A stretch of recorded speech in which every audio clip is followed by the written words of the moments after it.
Do you know what really makes someone who walked away start missing you? It's not dramatic messages. It's not sad quotes online. It's not trying to make them jealous. It's one powerful shift you make after they leave. And when you make this shift, something unexpected happens. They start wondering about you. They check your profile. They ask mutual friends how you're doing. Sometimes they even come back. But here's the twist. By the time they realize your value, you might not even want them anymore because you'll be too focused on becoming the strongest version of yourself. Let's talk about how this actually works. Step 1.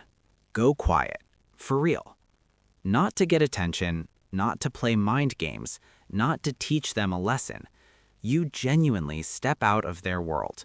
No texts, no calls, no reacting to their posts, no watching their stories, no asking friends about them. Complete silence. And I know what you're thinking. Won't they just forget me? No, usually the opposite happens. When you're constantly available, constantly checking in, constantly present, you become predictable, comfortable, expected. People don't think about what's always there, but the moment you're gone, that's when the questions start. Why haven't they reached out? Why did they stop watching my stories? Are they moving on? Your absence creates space, and space creates curiosity. But here's the important part. You're not disappearing to manipulate them. You're creating distance to rebuild yourself. Whether they return or not, you're choosing growth.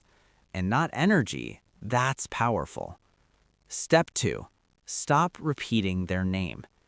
This is where most people sabotage themselves. They stop texting the person, but they talk about them non-stop. They replay every argument. They post emotional captions. They tell every friend the full story again and again. Every time you do that, you keep them alive in your world. And eventually, it gets back to them. They're still upset. They still talk about you. And what does that signal? I still have control. Strong people move differently. If someone asks about it, I'm focusing on myself right now. That's it. No drama, no long explanations, no emotional speeches. Calm, collected, closed. When they realize you're not obsessing, not spiraling, not falling apart, that's when doubt creeps into their mind. Did I just lose someone who's actually fine without me? That question hits hard. Step 3. Upgrade your life. Now this is where everything shifts. While you're silent, while you're not speaking about them, while you're not checking their page, you improve. You train your body. You sharpen your mind. You invest in your goals. You reconnect with friends who value you. You try things you've been putting off. You build confidence. And slowly, something changes. You smile more. You stress less. You start feeling lighter. People notice. Your energy feels different. And eventually, they notice too. Maybe they see a photo of you glowing. Maybe they hear you're doing well. Maybe they run into you unexpectedly.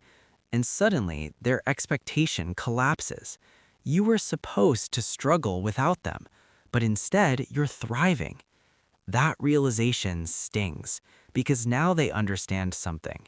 You didn't need them to become better. Step 4. Don't fall for the check-in text. At some point, they might test the waters. Hey, how have you been? A random late-night message, a like on an old picture. These are small feelers, just enough to see if you're still emotionally available. Most people get excited and respond instantly. And just like that, the dynamic resets. Don't rush. If you ignore it, that's a message. If you reply, keep it simple. I've been good. Hope you are too. No emotional paragraphs, no deep conversations, no reopening old doors. Because if someone truly regrets losing you, they won't send casual texts. They'll show real effort, real accountability, real change. Anything less is just curiosity, not commitment. Final step, live like you already won. This is the mindset shift that changes everything. You're not trying to get them back. You're not trying to prove a point. You're not waiting to be chosen. You choose yourself. You wake up and focus on your future. You invest in your peace. You protect your energy. When someone sees you grounded, fulfilled, and unbothered, it forces them to confront what they walked away from. And here's the truth nobody talks about. When you truly move forward, you might not even want them anymore. Because during the silence, during the growth, during the self-work, you realize something powerful. You're happier, you're calmer, you're stronger without constantly worrying about losing someone. And that version of you, that version doesn't chase. That's the real win. Not revenge, not making them beg, not watching them regret it. The win is becoming so fulfilled on your own that their return doesn't even matter anymore. If they come back, you decide. If they don't, you're still thriving. Either way, you win.